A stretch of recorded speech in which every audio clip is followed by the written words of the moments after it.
Biology से, ठीक है। तो जैसे पहले के लेक्चर्स में हमने डिस्कस किया था ग्लाइकोलाइसिस के बारे में, उसके बाद हमने ऑक्सीडेशन ऑफ पायरोवेट की बात की थी, यानी कि जो ग्लूकोज बन गया था, ठीक है, अब वो ब्रेक हो रहा है, ठीक है, डिफरेंट स्टेप्स में। इस वजह से ब्रेक हो रहा है ताकि हमें एनर्जी मिल सके। सबसे पहले हमने ग्लाइकोलाइसिस देखा था पिछले लेक्चर में, जिसमें हमने स्टडी किया था कि कैसे ग्लूकोज जो है वो साइटोप्लाज्म के अंदर ब्रेक हो रहा था। फिर उसके बाद वही कन्वर्ट हो गया था पायरोवेट में, ठीक है, और उसके अंदर हो गई थी ऑक्सीडेशन।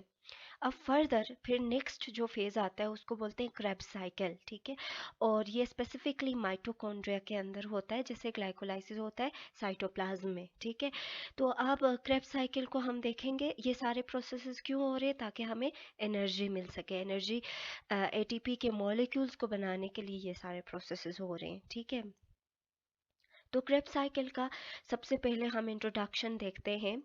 इस पर्टिकुलर स्लाइड के अंदर हम क्रेब्स साइकिल के और भी नाम देखेंगे, जैसे क्रेब्स साइकिल के और भी 2-3 नाम हैं, ठीक है, वो हम देखेंगे कि क्यों इनके नाम इस तरह रखे गए हैं, इसका क्या रीज़न है, वो हम स्टडी करेंगे। सबसे पहले क्रेब्स साइकिल हमने कहा इस साइकिल को, ठीक है। तो क्रेब्स साइकिल कहने का जो रीज़न है वो ये है कि इसको जिस साइंटिस्ट ने डिस्कवर किया था, ठीक है, इस पर्टिकुलर साइकिल को, उस साइंटिस्ट का नाम था सर हेन्स क्रेब्स, ठीक है। That is why we call this cycle as Krebs cycle, ठीक है, ये फर्स्ट नेम हो गया। उसके बाद नेक्स्ट इसी क्रेब्स साइकिल को, ठीक है, एक और नाम दिया जाता है, that is citric acid cycle, ठीक है, साइट्रिक एसिड साइकिल भी बोला जाता है। अब इसको साइट्रिक एसिड साइकिल क्यों बोला जाता है, क्योंकि ड्यूरिंग दिस साइकिल, अभी हम आगे जाके पढ़ेंगे कि सबसे पहला जो स्टेबल कंपाउंड बनता है during this whole cycle, that is citrate, ठीक है। दैट इज़ वाई इसको साइट्रिक एसिड साइकिल भी बोला जाता है। और इसी साइट्रेट का दूसरा नाम है साइट्रिक एसिड, ठीक है, इसी वजह से इसको क्या बोला जाता है, साइट्रिक एसिड साइकिल बोला जाता है। Okay, and there is another name, that is tricarboxylic acid cycle, ठीक है। क्रेब्स साइकिल का एक और नाम क्या है, ट्राई कार्बोक्सिलिक एसिड साइकिल। इसको जो है ना, इसका जो शॉर्ट फॉर्म है, we can also say TCA। अब ये क्यों कहा गया, ये इस वजह से कहा गया क्योंकि इसी साइट्रेट के अंदर जो स्टेबल कंपाउंड बना था, इसमें असल में 3 कार्बोक्सिलिक एसिड ग्रुप्स हैं, जिस वजह से हम इसको एक और नाम दे सकते हैं, that is what, that is tricarboxylic acid cycle, ठीक है।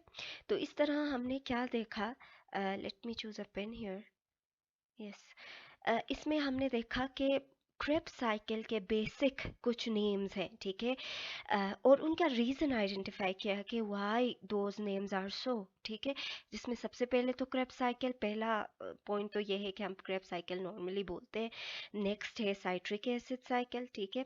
फिर उसके बाद हमने कहा कि इसको हम लोग ट्राई कार्बोक्सिलिक एसिड साइकिल भी बोलते हैं, ठीक है।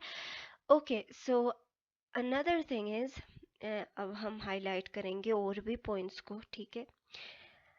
नेक्स्ट हम लोग इसी क्रेब्स साइकिल को डिटेल से पढ़ेंगे, ठीक है।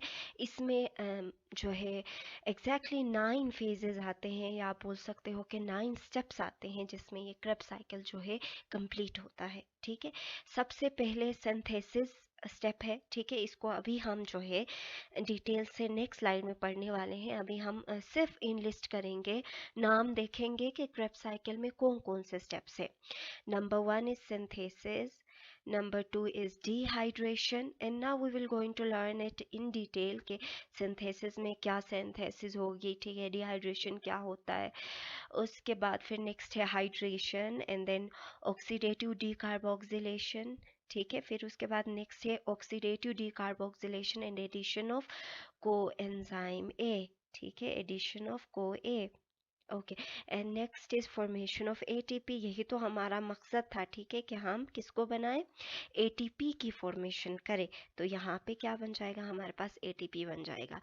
अलोंग विद एटीपी NADH की फॉर्मेशन होने वाली है, ठीक है, FADH बनने वाला है, वो आगे हम डिटेल में पढ़ेंगे। जैसे डिहाइड्रोजनेशन है, ऑक्सीडेशन है, तो इसमें हम देखेंगे कि कैसे NADH की फॉर्मेशन हो जाएगी।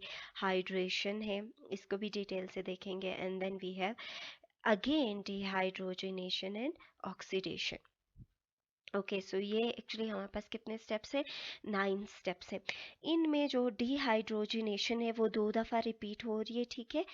और ज़रा हम इस जो है इन स्टेप्स को ज़रा मेमोराइज करने की कोशिश करते हैं कि कौन कौन से स्टेप्स हैं, कितनी दफ़ा जो है वो रिपीट हो रही हैं। जैसे देखो, यहाँ पे हाइड्रेशन एक दफ़ा आया हुआ है, ठीक है।